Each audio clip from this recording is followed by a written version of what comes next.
Muchos problemas para terminar, para de alguna forma alcanzar un acuerdo sobre esta guerra en Ucrania. El Pentágono está calificando en estos momentos como muy positivas las conversaciones que está manteniendo con Rusia en Abu Dhabi. Hoy hemos escuchado, lo decíamos antes, a Sergei Lavrov, el ministro de Asuntos Exteriores ruso, que decía, bueno, pues que aprecia mucho el plan de paz de Estados Unidos, es decir, el plan de 28 puntos, pero que rechazan el plan de 19 puntos que, bueno, Europa de alguna forma ha contribuido a poner encima de la mesa. Te quiero preguntar por esto, Eduardo, ¿qué papel ha jugado Europa y hasta qué punto crees que Rusia va a aceptar estos cambios? Europa no juega ningún papel en esto, como sí misma, sino como aliado, en el mejor de los casos, de Estados Unidos. Europa dejó de tener voz propia hace ya varios años en esta guerra. Es un proveedor de armamentos, es un proveedor de asesores militares, en el caso de Reino Unido o de Francia, que les han ayudado a dar determinados golpes de mano, pero no es un actor que pueda movilizar fuerzas significativas. Tampoco es un actor que pueda poner en juego armamentos desestabilizantes del frente.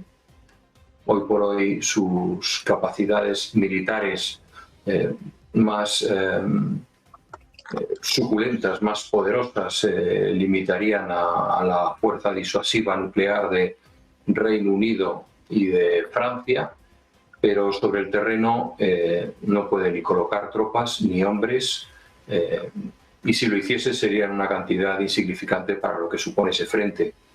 Se ha señalado hace un momento que cada mes pierde 20 o 30.000 soldados Ucrania. Esto es una sangría insoportable. Imaginemos esa misma cifra o incluso la mitad, cómo sería recibida por la opinión pública europea en el caso de que interviniésemos. Estaríamos abandonando la posición al cabo de 5 días de manifestaciones en las calles diciendo qué pintamos ahí. Europa sí, para Trump ha sido un peón útil en el sentido de canalizar las armas que, dependiendo del día, quería hacer llegar a Ucrania. Y quería que fuese a través de Europa y Europa pagando las mismas, con lo cual el negocio seguía su curso. Yo coincido con algo que se ha señalado por parte de Aníbal, ¿no? Es decir, realmente qué legitimidad tendría un acuerdo con un presidente en entredicho como es Zelensky actualmente, pero no en entredicho fuera de sus fronteras, que lo está, sino en entredicho dentro, que es realmente lo más preocupante. Winston Churchill en cierta ocasión le preguntaron qué opinaba de sus enemigos políticos y preguntaba a Winston, ¿quiénes son mis enemigos? Y le dijeron los laboristas, lógicamente, ustedes conservadores. Dicen, no, esos son mis rivales, mis enemigos están sentados detrás de mí y quieren mi puesto. Un poco esa es la situación que hoy tiene Zelensky en su propia casa.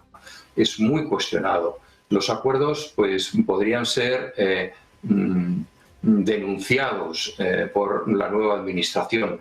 Lo que sí es claro es que Ucrania necesita desesperadamente un acuerdo de paz ahora, sea con Zelensky o sea con quien sea, porque cada vez que ha rechazado una oferta rusa de acuerdo de paz, le han ido muchísimo peor las cosas. Los acuerdos de Minsk, en donde muy modestamente Rusia solicitaba respeto para la población rusófona que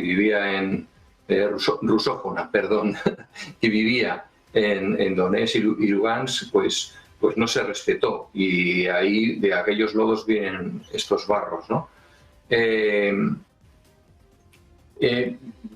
Realmente no hay alternativa a ese acuerdo porque es insostenible ese frente. Si ahora mismo Rusia desencadenase otro frente, por ejemplo, en torno a Kharkov, es más que dudoso que Ucrania ya tuviese la capacidad de hacer frente a estas dos situaciones paralelas. Yo recuerdo que en aquellas tierras, en Kursk, pues que tuvo lugar el tercer año de la guerra, después del desastre de Stalingrado, el frente se limitaba a unos 500 kilómetros y Alemania había atacado un frente de miles de kilómetros. El desgaste había sido brutal y ya no podía más que hacer una ofensiva localizada en la parte que consideraba más útil a sus intereses, que era Ucrania y las fuentes del Cáucaso, ¿no? Las fuentes de energía. Yo creo que Ucrania está en la misma situación.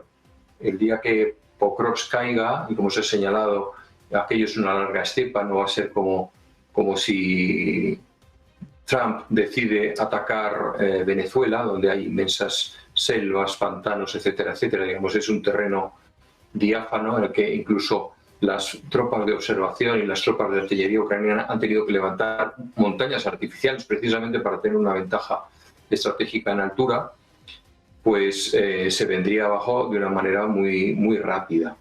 Insisto en que Ucrania debe llegar a ese acuerdo porque el siguiente paso sería cortarles definitivamente el acceso al mar, llegar hasta Odessa, conectar con Transnistria y con la zona aquella de Moldavia, y convertir a Ucrania en un estado sin mar sería condenarle a ser un estado fallido, víctima de la voracidad de países que hasta ahora han estado callados, como puedan ser Polonia o Rumanía, y que tienen contenciosos históricos en la zona desde tiempo inmemorial y reivindicarían recuperar esas zonas ocupadas por población étnicamente foránea de lo que es la Ucrania que hoy entendemos, ¿no? Y hoy conocemos. Yo creo que ese acuerdo con todo no se va a llegar a cumplir, porque el que va ganando no tiene ninguna necesidad de firmar. No tiene ninguna necesidad. Y Estados Unidos no tiene tampoco la fuerza para forzar a Rusia a firmar el acuerdo. Europa ya es que no lo podemos tener en consideración. Y a nuestro querido presidente de los Estados Unidos lo que le quita el sueño por las noches es el ascenso de China, cortarle su salida por el Ártico al Atlántico como sea, limitar sus exportaciones en la medida de lo posible, frenarlo y también resolver su conflicto en el patio trasero que tiene en el Caribe. Bueno, pues muchos conflictos, muchos frentes abiertos para Donald Trump. Ahora después, si os parece, hablamos también sobre la tensión en Venezuela. Pero antes, Fernando, te quiero preguntar a ti también por estos cambios que hemos visto en el acuerdo de paz presentado por Estados Unidos de 28 puntos. Hemos pasado a 19 y hoy hemos escuchado al hombre que ven en sus pantallas. Hemos escuchado a un Sergei Lavrov que decía, bueno, pues que aprecian la propuesta de Estados Unidos, pero que rechazan de plano lo que están proponiendo los europeos. Es que lo que han dicho los rusos desde el principio, con todos los procesos de negociación que ha habido desde que llegó Trump al poder. Gran esfuerzo del presidente Trump, que alabamos enormemente porque se está haciendo progresos, hay una base para negociar, pero, aquí está la gracia, pero bueno, esto hay que verlo tranquilamente, hay algunos puntos con los que no hay acuerdo, y esto hay que negociarlo en detalle. Esto de decir, pues, por ejemplo, de lo que hemos hablado antes, ¿no? La locura de los 600.000 hombres que tiene que tener Ucrania y que luego los europeos lo han aumentado a 800.000. Esto es absolutamente real. Los rusos te dijeron que como mucho 85.000 en su momento. Pero bueno, en ese caso, solo en ese punto habrá que negociar al final cuántos tendrán, y no solo cuántos hombres tendrán, qué tipo de armamento tendrán. Es decir, y un montón de cosas más. Al final, esto se puede alargar mínimo un año, lo que se quiera. El tiempo suficiente para que los rusos ya hayan acabado y rematado a Ucrania, y se acabó. Porque, como bien señalaban mis compañeros, Rusia está ganando por goleada. Todavía los europeos, grandes medios de comunicación europeos y los propios ucranianos están diciendo que el Prokrovsk no ha caído. Prokrovsk ha caído hace semanas. A ver, Prokrovsk son dos ciudades casi pegadas, no están pegadas del todo, pero están una del lado de otra, que es Prokrovsk y Minograd. Prokrovsk cayó hace mucho tiempo.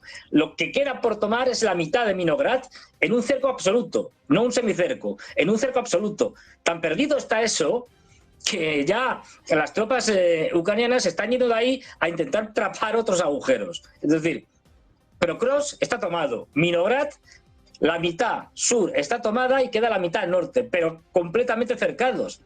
Y se están rindiendo poco a poco. Los rusos no tienen prisa en esto. Es decir, aquí la gracia es que Trump tiene problemas internos muy graves. El principal problema interno se llama Epstein. Y de buenas a primeras, ¡pum!, te saca esto y quita el foco de Epstein y lo pone en Ucrania, que le viene muy bien. Es decir, en unas negociaciones que ya digo, no van a llegar a ningún sitio. Esto ya lo puedo afirmar. Es decir, no van a llegar a ningún sitio, como no han llegado ninguna de las anteriores. Se trata fundamentalmente, por parte de Trump, de poder echarle la culpa a Ucrania y a los europeos y salirse del conflicto como supuesto mediador, que realmente no es, porque parte del conflicto fue quien lanzó la guerra de Ucrania en 2014 con el golpe de Estado del Maidán, etcétera. Bueno, pues ahora los rusos hacen la concesión a Trump de que le ponen la alfombra roja, tranquilo, aceptamos que eres un mediador imparcial y te puedes ir de un conflicto que está perdido. Y así no sigues, digamos, endosando la derrota a Biden y a los demócratas. Pero esto ya está todo resuelto, porque entre otras cosas, no olvidemos algo.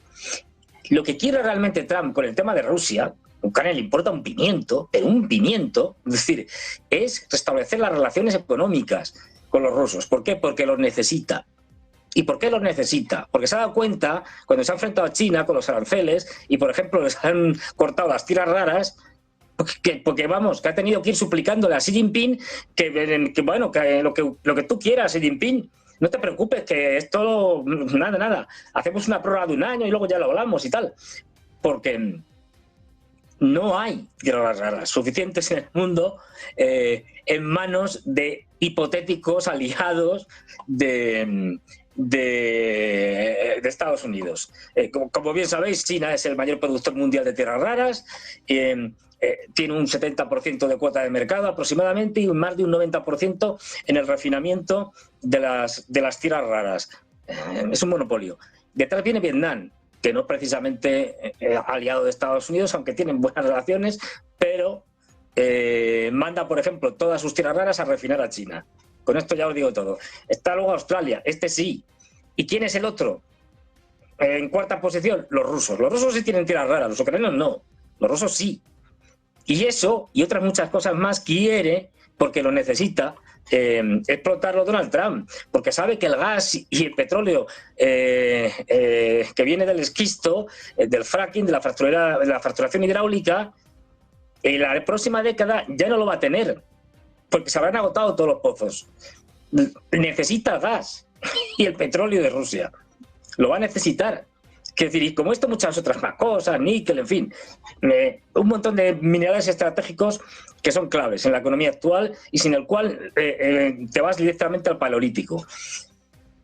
Así que tenemos una farsa de negociaciones que no va a ir a ningún lado, porque, como decían perfectamente mis compañeros, Rusia impone las condiciones y sus condiciones son clarísimas, son básicamente las mismas desde junio del año pasado, cuando las dejó, pues eso, en un documento claras, y eso es inaceptable para los europeos y es inaceptable para los ucranianos, con lo cual esto es incompatible. Quiero decir, o ganan unos o ganan otros, y van a ganar a los rusos. Y ojo, con unas consecuencias, por eso los europeos están tan preocupados, tremendas. Y es que como a raíz de la derrota de la OTAN contra Rusia, en una guerra contra Rusia en Ucrania, la OTAN va a desaparecer. Porque ya, si ni siquiera son capaces de ganar una guerra en el teatro de operaciones para que fueron creados, para que fue creada la organización, se va a ir a la porra. Es decir, el ridículo que están haciendo los europeos y que pueden hacer los europeos es tremendo. Es decir, al respecto, Scott Bessent lo decía el otro día, cito textualmente, hablando de las 19 paquetes de sanciones, esto ya que es ridículo, pues ya no saben qué sancionar. Dijo Scott Bessent, en mi opinión, si haces algo 19 veces, has fracasado. No, claro, agua.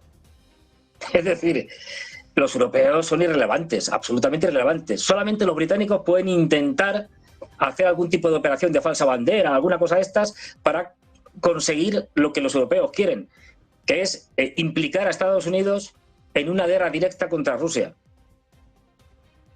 ¿Por qué quieren esto los europeos? Porque también para ellos ya es una cuestión existencial. Es que si no, la OTAN y la Unión Europea desaparecen. Y desaparece, por lo tanto, una serie de privilegios y de élite europea que vive de ello.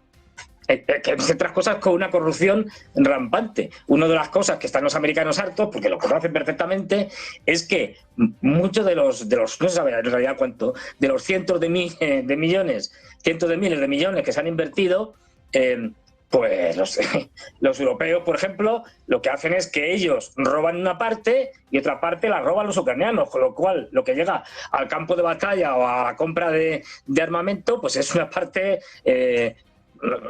que puede ser como mucho la mitad o algo más de la mitad.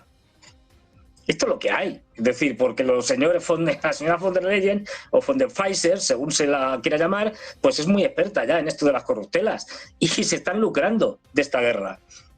De una manera distinta a los norteamericanos, que eso sí, nos venden las armas, nosotros las pagamos, se las mandamos a Ucrania, que no la va a poder pagar nunca, con lo cual más dinero tirado de los contribuyentes europeos, pero es lo que hay. Entonces, hay que tener claro una cosa, y es que, tal y como está la situación ahora mismo, desde el punto de vista militar, cuando se está hablando incluso de las fronteras, de congelar las fronteras, ¿de qué fronteras estamos hablando? ¿De las de hoy mismo o de las de la semana que viene? Porque yo que sigo los avances rusos todos los días, las fronteras se están cambiando todos los días, todos. Entonces, ¿de qué fronteras estamos hablando? Quiero decir, la derrota ucraniana es ya inevitable. Inevitable, absolutamente inevitable.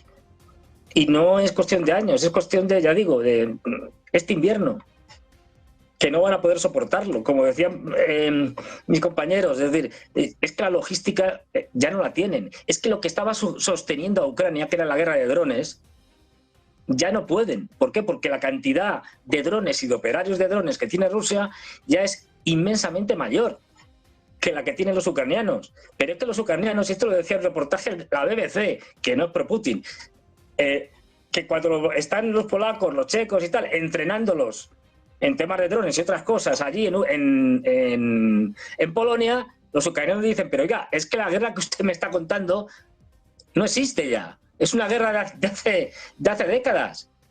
Soy yo el que tengo que enseñarle a usted cómo es la guerra actual, la de hoy mismo. Porque la OTAN sigue todavía pensando en guerras de hace décadas, en el mejor de los casos. Es decir, esto es una derrota, y hay que decirlo así de claro, esto es una derrota de la OTAN. La OTAN va a ser derrotada en Europa por Rusia. Y esto es inevitable ya. Y esto hay que sacar las consecuencias. Y por eso Trump lo que quiere es salirse como sea, de la manera que sea cuanto antes, de este desastre. Y que el desastre se lo adjudiquemos a los europeos y a los ucranianos. Que ya digo, como bien señalaban mis compañeros, como bien decía Aníbal, pero si es que el señor que tenía que haber sido presidente después de que caducó el mandato de Zelensky es justamente el presidente de la Rada, del que acabo de leer las declaraciones que ha hecho, Stefaníuk. Es decir, un señor que constitucionalmente, automáticamente tenía que haber sido presidente hasta que se pudieran realizar las elecciones cuando fueran. Es decir, y estamos viendo que está diciendo que hay que volver a las fronteras del 91, que tienen que devolver Crimea. ¿De qué estamos hablando? Realmente Zelensky no puede aceptar nada. Otra cosa es que Zelensky no le queda más remedio que esté diciendo, pues sí, no, hay avances y tal, y los norteamericanos hay avances, sí, no sé qué, nada, todo esto es palabrería. No va a haber acuerdo ninguno. Es decir, y por lo tanto, lo que tenemos que asumir es eso, es que en poco tiempo, en este próximo mes, en diciembre y tal, pues ya la situación será tan desastrosa que el siguiente plan de paz que saque Trump va a ser mucho más duro, porque bueno, los ucranianos ya no estarán en condiciones de nada. Y cuando llegue el invierno de verdad, no olvidemos que estamos en otoño, pues entonces ya se acabó. Es decir, esto se ha acabado. Hay que ir pensando en otra cosa y sobre todo hay que ir pensando en el desastre que esto supone para Europa, que queda en una situación con una crisis económica lamentable, es decir, intentando robar el dinero que se expropió a los rusos, al Banco Nacional ruso, porque ya no tienen dinero para mantener a los ucranianos militarmente. Es decir, esto se ha acabado. Es decir, y esto no son negociaciones. Hay que llamar a las cosas por su nombre. Esto es una propuesta de rendición que se va a ir endureciendo. Pero se va a ir endureciendo semana a semana. Y lo vamos a ir viendo.